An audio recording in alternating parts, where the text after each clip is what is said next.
इतिहास में जाने अनजाने में बहुत सी चीजें थी जो एक फालतू प्रोजेक्ट बनकर सामने आई, लेकिन 1869 में एक ऐसा ही प्रोजेक्ट था, सुएज कैनाल। और ये प्रोजेक्ट आज भी दुनिया के लिए बेहद अहम माना जाता है। ये असल में एक रास्ता है जिस वजह से अलग अलग देश एक दूसरे के बीच व्यापार कर पाते हैं। इस कनाल के बनने से पहले एक जहाज जो कि लंदन से इंडिया जा रहा होता था, उसे पूरे अटलांटिक समुद्र को पार करके अफ्रीका के चारों ओर घूमकर तब जाकर उसे कहीं हिंद महासागर और हमारा इंडिया दिखता। लेकिन इसके बाद एक और तरीका लोगों ने निकाला। अब की बार वो इस रास्ते की बजाय जहाज को मेडिटेरेनियन सी के रास्ते एक कनाल बीच में खोदकर जहाज को रेड सी के सहारे इंडिया लाने का प्लान बनाया गया। इस रास्ते से पूरे 8900 किलोमीटर का सफर कम होने वाला था। इस प्रोजेक्ट या आइडिया ने पूरी धरती के व्यावसायिक नियमों को हमेशा के लिए बदल कर रख दिया। साथ ही यही वो आइडिया था जिससे एशिया और यूरोप आपस में बिजली की तेजी से व्यापार कर सकते थे। लेकिन बदकिस्मती से यहाँ बनाई गई कनाल को तोड़ा गया और जहाजों को फिर से अफ्रीका के सहारे होते हुए हमारे भारत आने पर मजबूर किया गया। बात है 1960 के दशक की। अब जरा नक्शे को ध्यान से देखिए। हम सबको पता है कि इजिप्ट के अपने पड़ोसी देश इजराइल से कुछ खास अच्छे संबंध नहीं है। दोनों देशों के बीच तनाव बहुत लंबे समय से रहा है और दोनों ही देश हमेशा अपने आप को लड़ाई के लिए तैयार रखते हैं। और इसी तनाव के बीच दिन आया 5 जून 1967 का। इससे पहले सुएज कैनाल अच्छे से काम कर रही थी और फिर इस दिन 15 जहाज एक साथ इस कनाल में घुसे। इस कनाल में से उनको 12 घंटे का सफर करके अपने जहाज को रेड सी तक लेकर जाना था। लेकिन किसी को नहीं पता था कि उनकी ये यात्रा 12 घंटों की नहीं बल्कि पूरे 8 सालों का समय लेने वाली है। और ये था दुनिया का सबसे लंबा और दुखदायक ट्रैफिक जैम। और यही है कहानी उन कर्मचारियों की जिसने इसको पूरा झेला भी है। इस कनाल से लगभग आधा रास्ता पार करने के बाद एकदम से इजिप्ट और इजराइल के बीच जंग शुरू हो गई। इजराइल ने इजिप्ट को गिफ्ट के तौर पर एयर स्ट्राइक्स भेजी और कनाल का क्षेत्र पूरी तरह से टूटते हुए जहाजों और बॉम्ब से भर गया। इन जहाजों में आग लगी हुई थी और लोग जिंदा ही जलकर इसमें मर चुके थे। इस हमले के सिर्फ कुछ ही घंटे बाद इजिप्ट की सरकार ने सुएज कैनाल को बंद करने के आदेश दे दिए और जो 15 जहाज इसमें फंसे हुए थे उनको अगले आदेश तक यहीं रुकने को कहा गया। लेकिन लड़ाई के सिर्फ 5 दिन बाद हम सबको पता है कि इजराइल की शानदार जीत हुई, जिसके बाद पूरे साइनाई पेनिनसुला पर इजराइल का कब्जा हो गया और अब इजराइल और इजिप्ट के बीच बना नया बॉर्डर होने वाली थी सुएज कैनाल। अब जहां इजराइल इस दुनिया को ये कनाल इस्तेमाल करने की आज्ञा दे रहा था, वहीं इजिप्ट ने इस कनाल को तोड़ने के आदेश दे दिए ताकि कोई इसे इस्तेमाल न कर पाए। जिसके बाद इजिप्ट ने चोरी छुपे अपने 1000 से भी ज्यादा छोटे जहाजों की सहायता से इस कनाल का हर हिस्सा तुड़वा दिया और जगह जगह माइंस बिछा डाली और कहा कि अब कोई भी इसमें घुसेगा तो ये उसके लिए मौत का फरमान होगा। अब बेचारे 15 जहाज अभी तक इसके बीच में ही फंसे हुए थे। किसी को बाहर निकलने की उम्मीद नहीं दिख रही थी। 15 में से 14 जहाजों ने अपना जहाज का लंगर द ग्रेट बिटर लेक में ही डाल दिया और कर्मचारियों के पास इंतजार करने के अलावा कोई दूसरा रास्ता नहीं था। अब अगले 8 सालों तक और जहाजों ने वही पुराना रास्ता अफ्रीका वाला अपनाया, जो लंबा होने के साथ साथ बहुत महंगा भी था। इस वजह से पूरी दुनिया में महंगाई की लहर आ गई। कई देशों ने तो बाहरी देशों से सामान लेना ही बंद कर दिया। अब जहां पूरी दुनिया इस लंबे रास्ते और बढ़ने वाली महंगाई से परेशान थी, वहीं 15 जहाज और उसके कर्मचारियों को खाने पीने के लिए जद्दोजहद करनी पड़ रही थी।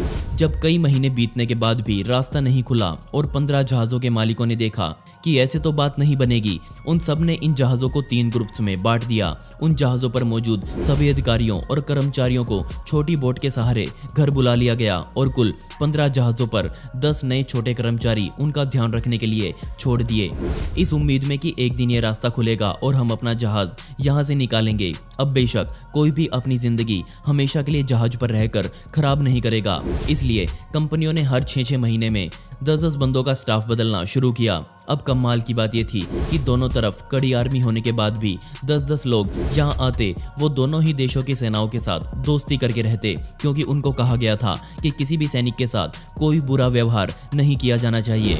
अच्छी बात यह थी कि जहाजों पर मनोरंजन के लिए साधन भी उपलब्ध करवाए गए, यहाँ तक कि जहाजों पर ही फुटबॉल तक कर्मचारी खेला करते थे। 1968 में इन जहाजों पर रहने वाले लोगों ने बिटर लेक ओलंपिक्स का आयोजन किया, यहाँ तक कि इसमें इनाम तक बांटे गए। मजे में दखल देने के लिए कई बार इजराइल के और कई बार इजिप्ट के अधिकारी जहाजों पर चढ़कर जहाजों की तलाशी लिया करते थे कि कहीं कोई उनकी जासूसी तो नहीं कर रहा। समय बीतने के साथ और दोनों तरफ रेगिस्तान होने की वजह से सभी जहाज रेत की एक मोटी चादर में ढक चुके थे। अब पूरे 6 साल इन जहाजों को फंसे हुए बीत चुके थे और फिर 1973 में दोबारा से इजराइल और इजिप्ट के बीच युद्ध की सुगबुगाहट हुई। अब की बार वो इजिप्ट था जिसने पहले पड़ोसी देश इजराइल के पास गिफ्ट के तौर पर हमला भेजा। ना सिर्फ इजराइल पर बल्कि उसने उत्तर में बने सीरिया पर भी धक्के से हमला कर दिया। सिर्फ एक ही रात में इजिप्ट ने सुएज कनाल पर छोटा सा पुल बनाया और अगली सुबह तक अपने ज्यादातर जमीनी हथियार साइनाई पेनिनसुला में दाखिल करवा डाले।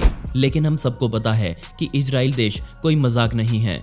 जितनी तेजी से इजिप्ट की आर्मी वहां आई उससे ज्यादा तेजी से उनको वापस पीछे हटना पड़ा। इसी आगे पीछे होने के चक्कर में कुछ छोटे बड़े बम 15 में से कुछ जहाजों पर आ गिरे। ये लड़ाई पूरे हफ्ते चली और इसमें दोनों तरफ से भारी नुकसान देखने को मिला। इसके बाद ही दोनों देशों के बीच सीज फायर का नियम बनाया गया और इसी नियम ने इन जहाजों को बाहर निकलने की उम्मीद दिखाई, क्योंकि अब दोनों देशों की सेना सुएज कनाल से पीछे हट चुकी थी। लेकिन 6 साल बीतने और 2 घातक युद्ध देखने के बाद अब सुएज कनाल पहले जैसी नहीं थी, बल्कि इसमें डूबे हुए कई छोटे बड़े जहाज, माइंस, रॉकेट्स, फाइटर प्लेन्स जैसी चीजें पड़ी हुई थी। और इस कनाल को साफ करवाने के लिए इजिप्ट ने बीड़ा उठाया और ये साफ सफाई का काम पूरे 2 सालों तक चला। और फिर दिन आया 5 जून 1975 का। 8 सालों बाद जब ये जहाज यहाँ फंसे थे और सभी जहाजों को वापस अपने देश बुला लिया गया। पूरे 8 सालों बाद घर लौटने पर 30,000 से ज्यादा लोगों ने इन जहाजों का स्वागत किया। ये जहाज वहां पूरे 8 साल 3 महीने 5 दिन खड़े रहे। इस पूरे काम के बाद इजिप्ट और इजराइल ने अपने रिश्ते सुधारना शुरू कर दिया और इजराइल पूरा साइनाई वापस इजिप्ट को देने के लिए राजी भी हो गया।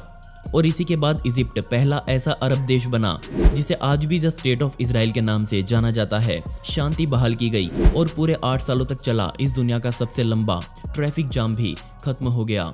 साथ ही दोस्तों, मैंने दूसरा चैनल मेरी कहानी स्टार्ट कर दिया है जिस पर आप सभी की ही वीडियोस आने वाली हैं। तो डिस्क्रिप्शन में दिए गए लिंक पर क्लिक करके वहां की वीडियोस भी देखें और साथ में मुझे मेरे इंस्टाग्राम पर या फिर ईमेल पर अपनी कहानियां भी भेजें, जिनको मैं एनिमेट करके आप सभी के सामने रखने वाला हूं। और दोस्तों, पिछली वीडियो का शाउट आउट जाता है टेक एक्सपर्ट को, जिन्होंने बहुत ही प्यारा कमेंट किया था। इस कमेंट के लिए आपका बहुत बहुत शुक्रिया। और दोस्तों, आप कमेंट्स में पिक में लिख सकते हैं, जिससे आने वाली वीडियोस में आप में से ही किसी एक को शाउट आउट दिया जाएगा। दोस्तों, आपको ये कमाल की कहानी कैसी लगी मुझे नीचे कमेंट सेक्शन में जरूर बताइएगा। और इस वीडियो का पार्ट 2 चाहिए हो तो कमेंट्स में पार्ट 2 जरूर लिखें। ऐसी ही इंटरेस्टिंग वीडियोस देखने के लिए मिस्टीरियस दुनिया को अभी सब्सक्राइब करें। मिलते हैं अगली वीडियो में। ये वीडियो देखने के लिए धन्यवाद।